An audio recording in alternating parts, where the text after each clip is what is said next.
Y durante este 2021 ha sido un año complicado todavía por la pandemia de COVID-19 que se vive a nivel mundial. Y bueno, el sector salud ha sido uno de los más afectados. Sin duda, algunas personas que padecen alguna enfermedad como el cáncer, algunos han abandonado sus tratamientos o sus medicamentos no han llegado a tiempo, lo que les ha provocado serias y severas complicaciones, afectando aún más su salud. Hoy me da mucho gusto saludar aquí en el estudio de las Noticias de la Tarde a una experta en temas de salud.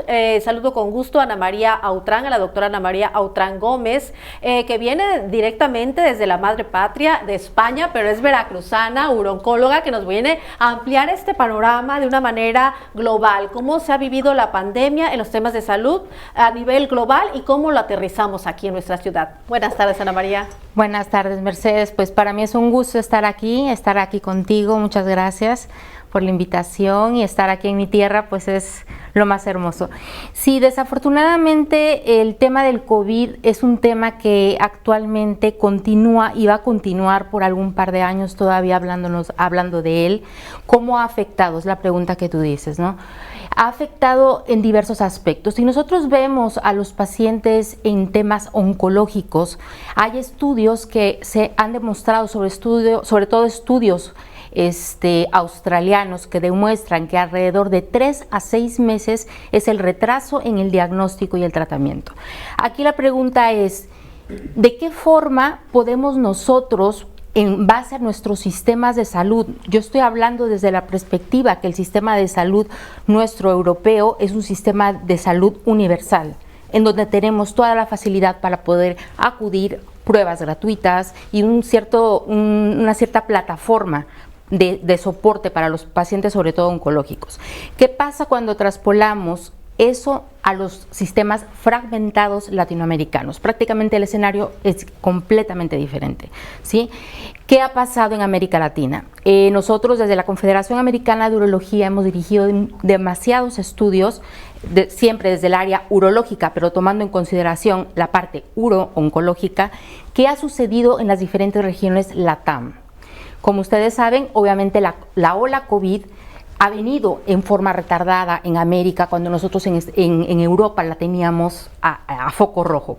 Entonces, muchos países han tratado, sobre todo hablo de Argentina, hablo de Uruguay, en donde obviamente también el ingreso para lo que es los servicios de salud son mayores que en México o en Guatemala, por ejemplo, han accionado en una forma distinta, ¿sí?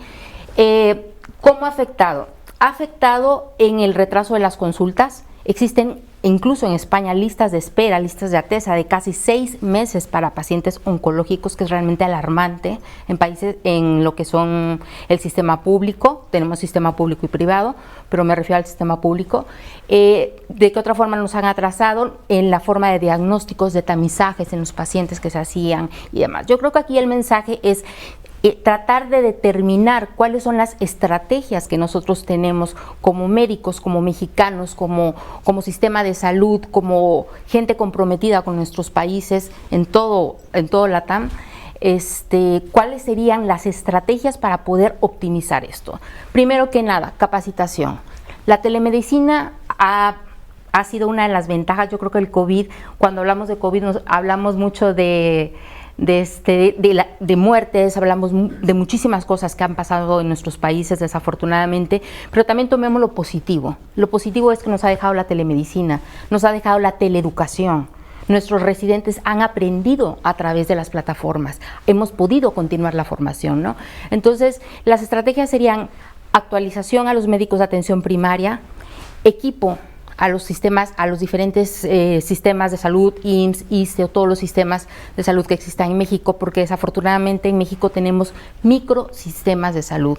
No es lo mismo un hospital central militar, un hospital naval o un seguro social. Obviamente son poblaciones cautivas que tienen diferentes condiciones de atención. La telemedicina a nosotros casi el 85% de las consultas, al menos en España, que no requieren prácticamente de una atención de una exploración o de una atención inicial, se hacen a través de telemedicina, que es lo ideal. Que por cierto, ahora durante la pandemia, así es como se estuvieron atendiendo a muchos pacientes debido al riesgo de contagio. Bueno, los médicos te atendían por videollamadas, por llamadas por teléfono, pero casi nunca te atendían de manera presencial para evitar el riesgo, que es lo que tú te estás comentando, ¿no? Efectivamente. Entonces, aquellos pacientes que nosotros tenemos que atender en forma presencial están limitadas a las urgencias o a consultas muy específicas que se realizan, lo que llamamos, es una palabra que ya prácticamente hemos utilizado durante todo este tiempo, que se llama triage. Se utilizan ciertas medidas de prevención, como tú dices, PCRs negativos antes de entrar a un quirófano, a realizar un procedimiento, nosotros con una cierta indumentaria que ya la conocemos todos y demás, ¿no? Entonces, yo considero que esos son los puntos básicos que tenemos que trabajar para de alguna forma hacer que se optimice. ¿Qué se espera?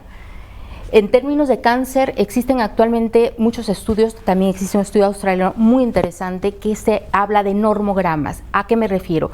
Normogramas es meter en un pool diferentes factores que nos determinen cuál va a ser nuestra perspectiva, nuestro futuro en los diferentes tipos de atención oncológica.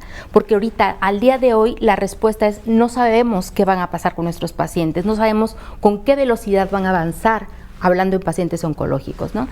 Y bueno, y te digo, este análisis que hicimos de la Confederación Americana de Urología fue muy interesante porque nos permitió ver cómo cada país, en base a sus recursos, iban teniendo las atenciones. Por ejemplo, en la parte urológica, las urgencias que más atendían eran cólicos renoureterales, eran sangrados por carcinomas de vejiga y demás, ¿no? Entonces, yo porque la gente no se atendía a tiempo, porque no iba a sus consultas o porque no tomaba sus medicamentos, llegaban a esta situación.